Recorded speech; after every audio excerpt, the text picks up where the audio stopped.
Medina শরীফের মধ্যে জিয়ারত করছি, এক ব্যক্তি আমার পাশে বসা, অনেক সাধারণ মানুষ, এক নাত পড়ছিলেন। পড়তে পড়তে ওনাকে আমি এত ডাকাডাকি করি, উনি আমার কথা শুনে না। আমি তখন বুঝতে পেরেছি উনি একটা হালতের মধ্যে চলে গেছে। নাতটা আমার খুব পছন্দের নাত ছিল, খুশবু এ দো আলো। আমি আমার পেজের মধ্যে ওই নাতটা পড়েছি, আপনারা যারা দেখেছেন। সে এই লাইনটা বারবার পড়ছে, তবে আস্তে আস্তে।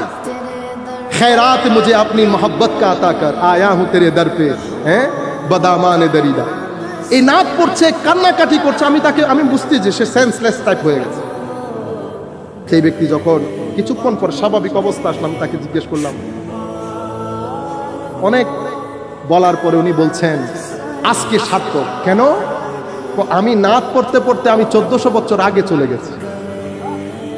হায় হায়, আমি হুজরায়ে পাকের বাইরে নাত পড়ছিলাম, আমার মনে হচ্ছিল আমার নবী আয়েশা সিদ্দিকাকে বলছেন, আয়েশা বাইরে কে এসেছে একবার দেখো তো। আমি আরো জোরে নাত পড়ছি, অজর দ্বারাই কান্না করছি। আয়েশা সিদ্দিকা রাদিয়াল্লাহু তাআলা আনহা আমার নাম নিয়ে বলছেন অমুক জায়গা থেকে অমুক এসেছেন। আমি এগুলা আমার খেয়ালের মধ্যে। পরে আমি দেখলাম মজলিসের মধ্যে হযরত আবু বকর সিদ্দিক, ফারুক আজম, উসমানে গনি, আলী রাদিয়াল্লাহু তাআলা আনহুম জামিআন সবাই এসে সবাই আমার সাথে কান্নাকাটি করছে।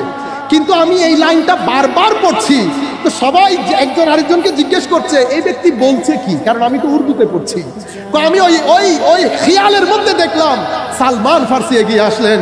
সালমান ফার্সি বলছেন, আমি বলছি এই ব্যক্তি কি বলছে। আমি ওই নাত পড়ছি, সালমান ফার্সি অনুবাদ করছে, কান্নার রোল পড়ে গেছে, আমিও কান্না করছি, সাহাবায়ে কেরামও কান্না করছেন। ওদিকে হুজরায়ে আনোয়ার থেকে আমার নবী আয়েশা সিদ্দিকা সহ আমার দিকে তাকিয়ে আছেন।